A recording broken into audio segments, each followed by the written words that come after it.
Sýning á tréskurðarverkum hins 13 ára gamla Benedikts Mána stendur nú yfir í bókasafni Reykjanesbæjar. En Benedikt hefur einungis fengist við tréskurð í 1 ár og hefur náð ótrúlegri færni á stuttum tíma. Benedikt Máni einhverfur en hann segir það að skera út eitt af skemmtilegast sem hann geri og það hans helsta áhugamál þessar mundir.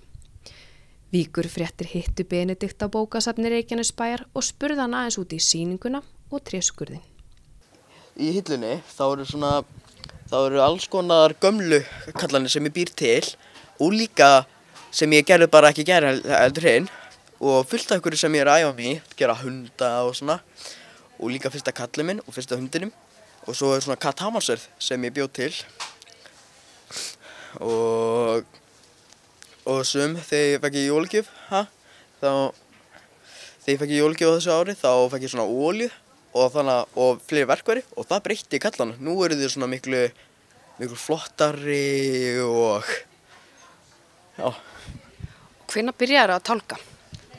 Já, það er mjög löng saga, en ég get sagt eitthvað frá því.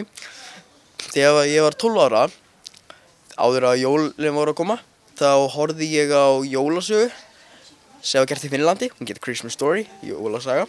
Það var strák sem var alltaf að tálka og mér langaði að fá hníf eins og hann. Svo einhvern tímann þegar ég kom til pappa, hann gaf mér fyrsta útskurðarverkfærið mitt, hann gaf mér fyrsta alvöru verkfærið mitt, hnífurinn. Það var mjög góð byrjun til að nota verkfæri fyrir mig. Og skiptir það máli að vera með góð verkfæri þegar maður að tálka? Já, það er ekki nóg að hafa eitt verkfæri, þau eru svo mismunandi, þú veist, sumstaðar þarf að kannski gera nasir eða gera aðeins minna línur þarna eða gera skegg og hár og augu og nef Og þú málar líka kallana þína, eða ekki? Og lakkar og pússar og ýmislegt annað? Já, mér finnst eiginlega, ég pússaði ekki en ég pússa hnífana. En mér finnst eiginlega kallanir, mér finnst eiginlega samt svolítið, mér finnst það flott, þú veist, húfunar sem ég býr til. Þeir eru miklu flottari ekki pússa, veistu það hverju? Það er svona, þegar ég tálkar þá koma svona munstur, skilur? Þú veist, og þá er það miklu flottara, svo mála ég það. En það kemur ekkert flýs úr því. Og líka, þú veist, ég setur svo olíu, skilur, til að gera það fallegt og kannski líka til að passa það smá. Þú sagði mér frá þig og væri með smá aðstöðu heima. Ertu alveg á hverjum degi að tálka? Já, þú veist, þegar ég var miklu heimina, oft þegar ég er svo sjúkur í þessu, ég er eiginlega hættur að vera í herberginu mínu. Því að oft eftir skóla, þá leiði ég komin inn, þá bara ég bytt í smíðastofunni.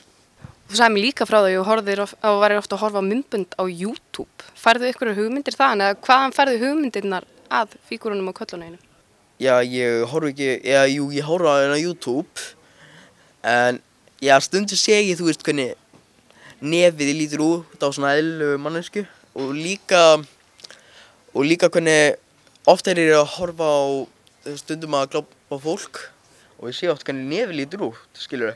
Það var alltaf að vera betra og betra og líka og ég sé ofta að það er ekki mikið og svo sé ég líka að það nota alls konar verkfæri, skilur. Og ég er ofta eitthvað, já, og stundum mála stundum og mér finnst það mjög gaman. En myndið þú ekki segja það að þú værir orðinn ekta listamaður fyrst þú ert með sýningu núna? Jú, alveg ekta listamaður, þú veist. Finnst þér ekki rosa sérstakt að það er ungur drengur og einhverfur, ungur, sem 13 ára er að búa til svona flott, skilur? Mér finnst það bara frábært. En segðu mér líka, hvað er sýningin lengi hérna í bókasafninu? 5 vikur.